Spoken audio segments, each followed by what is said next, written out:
Mother-in-law Jane always treated me like a robot, making unreasonable demands.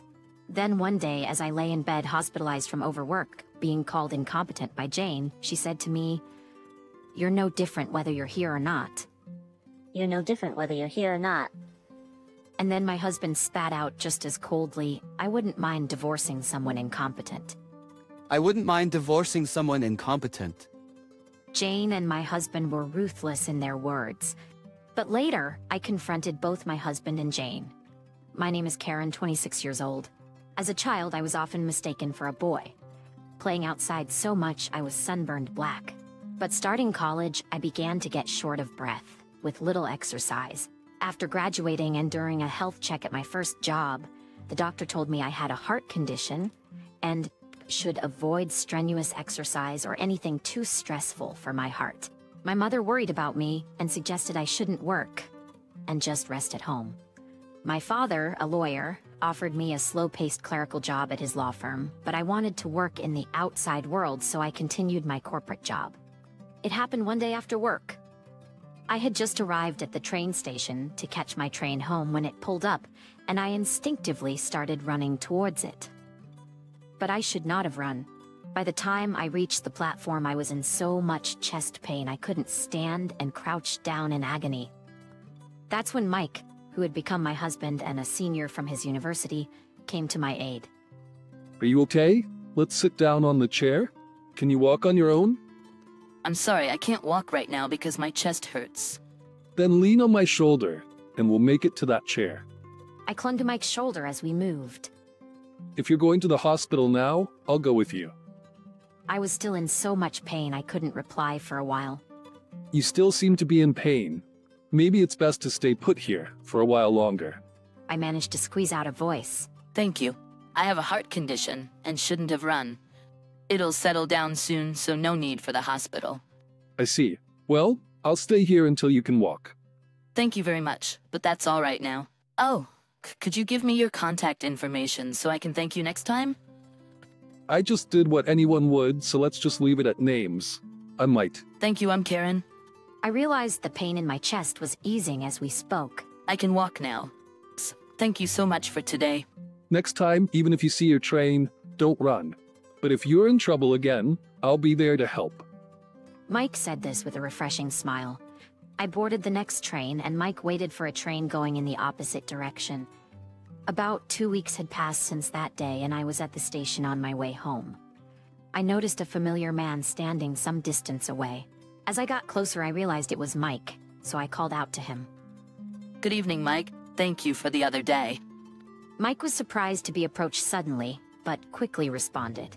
Hey, you look well today. Remember, no running. Mike was smiling brightly again.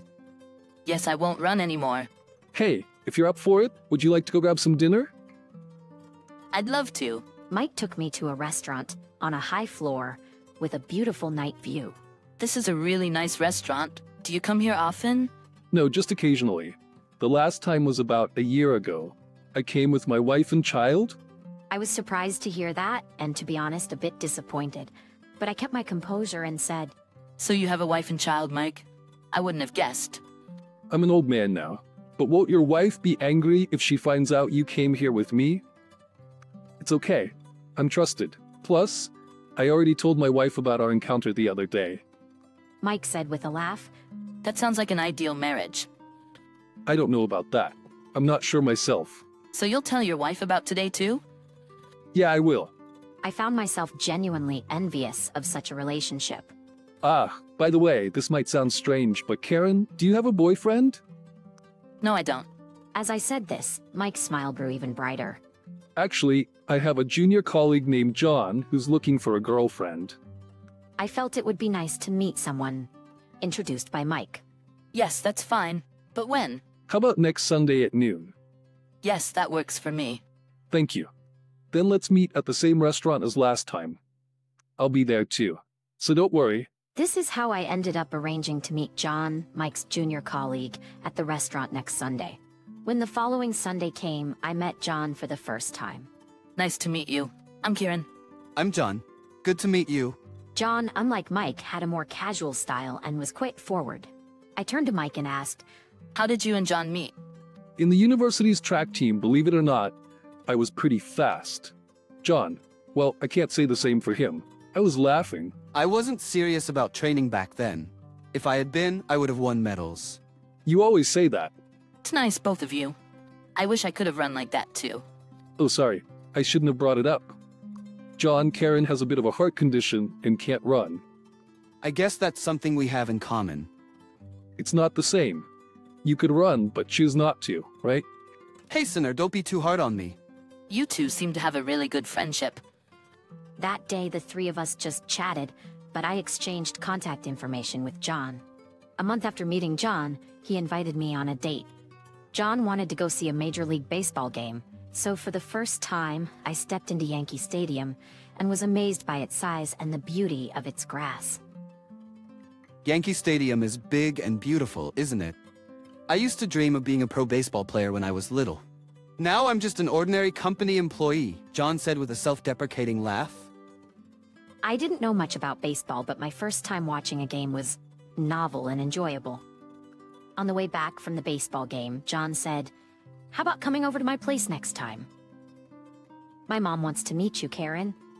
I thought for a moment before responding, "That would be nice." "I'd like to meet your mom too."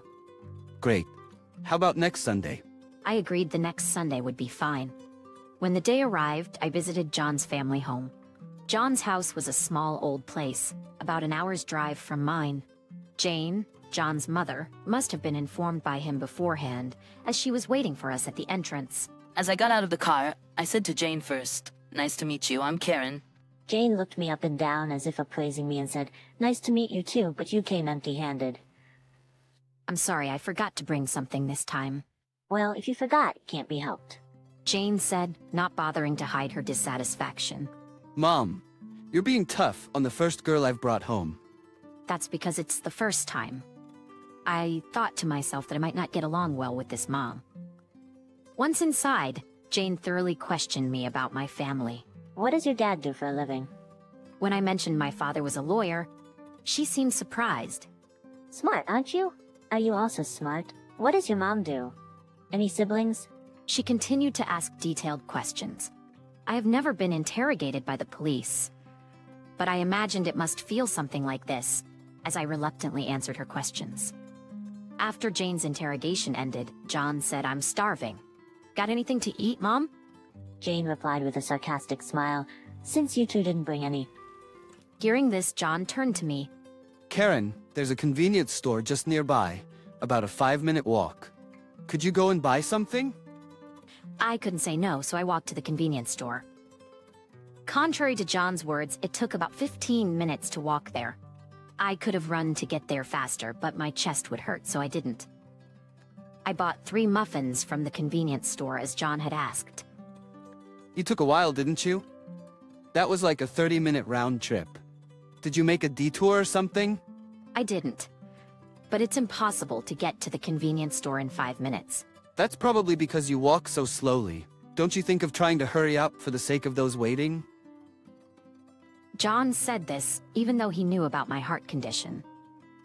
Jane snatched the convenience store bag I brought and peered inside. "Oh, only 3 muffins? I'll have 2 then." Jane was clearly overweight. "Please go ahead, I won't have any." Jane looked surprised and said, "Oh, you were planning to eat 2? That's quite presumptuous for someone who looks like you." I held back my desire to say that I bought them with my own money. John, for his part, ate the remaining muffin without a word. Watching the 2 of them, I felt disheartened. When I got home, I told my mother about my day at John's house.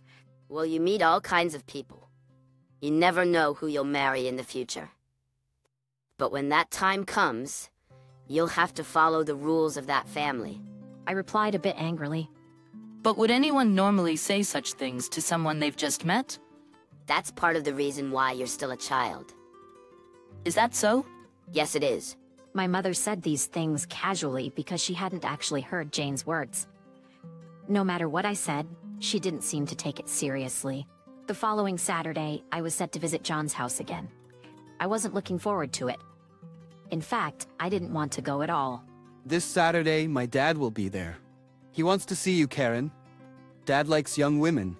John said this with a laugh. Seeing his carefree smile, I couldn't bring myself to refuse. Saturday came. I bought cookies that John had mentioned his parents liked in advance. When we arrived up to John's house, his father, Bob, was waiting for us at the entrance. Bob, seeing my face, looked delighted and said, "Good to see you. You're such a beautiful lady. You should marry John soon." Bob laughed as he spoke out of turn. Hearing this, John responded with a frustrated expression. Hey Dad, don't say stuff like that. Sorry. She's just so beautiful. I got ahead of myself. Bob apologized to us. His gesture was so endearing that I found myself laughing. When we entered the room, Jane was there waiting and said, "Welcome. Did you bring something today?" Yes. I handed the paper bag to Jane, who snatched it and looked inside. Oh, these are our favorites. Bob, look, your favorite cookies. Let me see. These look delicious. You're a thoughtful girl, aren't you? You should marry John soon. Bob was again making premature comments. John looked exasperated, but I just gave a wry smile. Bob seems to have taken a liking to this girl. Yeah, she's a beauty after all. Again with that talk, Dad's not the one getting married. John said, as if the conversation implied that he and I were going to marry.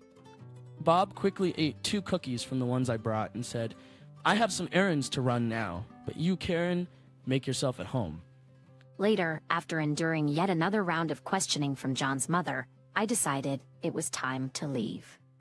I should be heading home now. Leaving already? Next time you come, bring the same cookies, okay? Oh, and bring plenty of them. Jane said cheerfully. As time passed, John and I continued our relationship for about a year, and then he proposed to me. John could be domineering at times, but he also had his kind moments. Coupled with my mother's eagerness to see grandchildren, I decided to marry him. When I discussed it with my mother, she said, "It's your life, Karen. If you're happy with him, that's what matters. I'm looking forward to grandchildren." So I got married and quit my job, as per John's suggestion. We rented an apartment close to John's family home. However, living there brought its own set of problems. My mother-in-law, now Jane, would call almost every day asking me to come over. "Karen, can you come over?" She would call around 10 a.m. almost daily. When I arrived, Jane would always say the same thing. "Karen, I'm getting old and my body doesn't listen to me anymore. Can you take care of the laundry and cleaning?" I told myself this was part of my duty as a daughter-in-law and dutifully completed the task Jane asked of me. But Jane was meticulous and fussy to the extreme. "What's this, Karen? This laundry isn't clean, and don't just clean where it's visible." Jane nitpicked not only about her own house, but also inspected our apartment. "Karen, there's a pebble stuck in the sole of John's leather shoes. Make sure to clean them daily. Karen, don't put the dishes into the machine. Wash them by hand. Machines don't clean well enough." I was scolded like this every day. Then one summer day the following year, Bob suddenly passed away from a stroke. Jane became even more demanding after Bob's death. I spent my days from early morning to late night acting like a robot at Jane's beck and call. My husband, often working late, didn't understand the extent of my struggles. 3 months after Bob's death, getting up every morning became extremely difficult. I had lost a lot of weight and lacked the energy to do anything. Despite this, Jane continued to demand various tasks of me, calling me incompetent when I couldn't manage them. One day, I finally collapsed in front of her. Reluctantly, Jane called an ambulance, and at the hospital, I was diagnosed with exhaustion and admitted for a while. The next day, my parents came to visit me. Are you okay, Karen? You don't look well at all. You've lost so much weight. I tried to follow the rules of John's family, just like Mom advised, but... I couldn't finish my sentence as I burst into tears. It's okay, Karen. You don't have to endure anymore. My mother consoled me, and I continued to cry loudly. After my parents left, Jane and my husband came to my hospital room.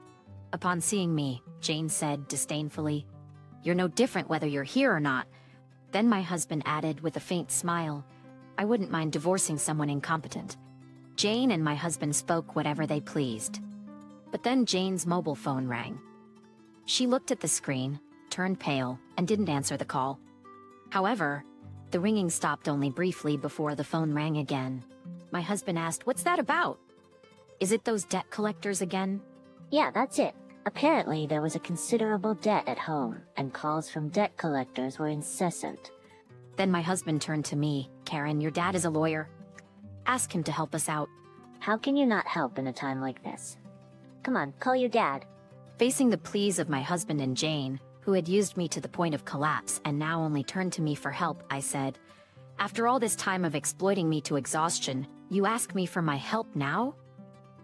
That's selfish. I will not ask my dad for anything." When I firmly said that, Jane's attitude changed dramatically. Karen, I'm sorry for always being so demanding. Could you please help us just this once? I promise not to ask too much from you anymore.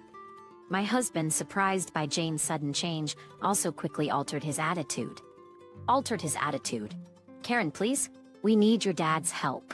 Then the door to the hospital room opened, and in came my father, a lawyer, along with my mother.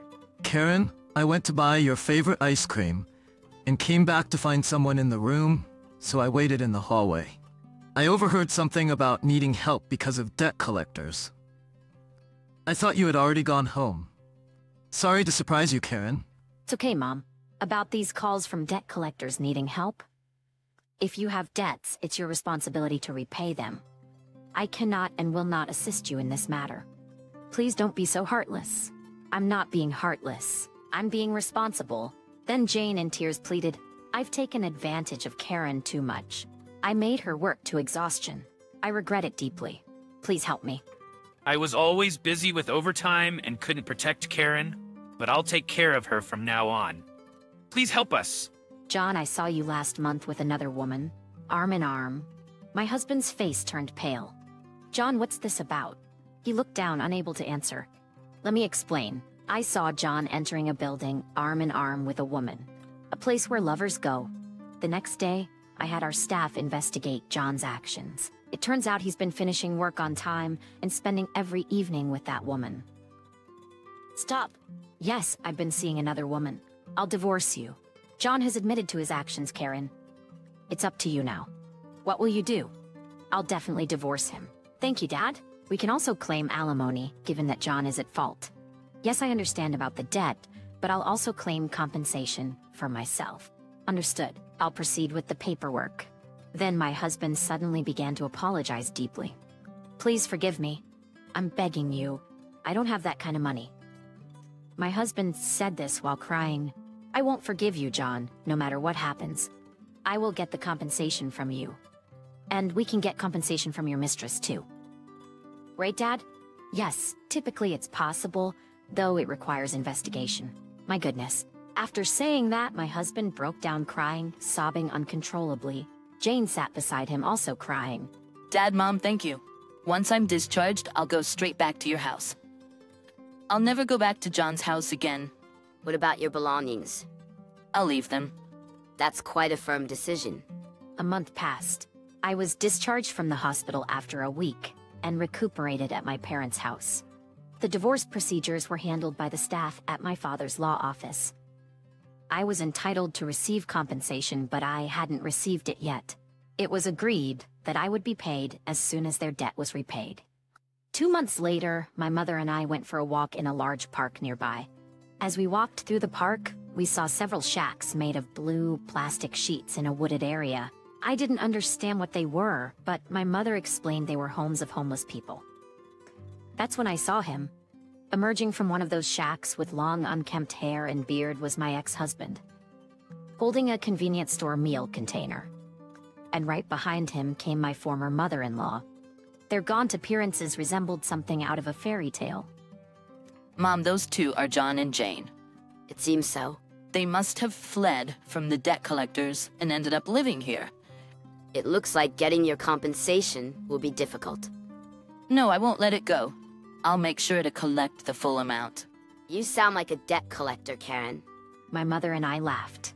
For a moment, I found myself remembering Mike's refreshing smile.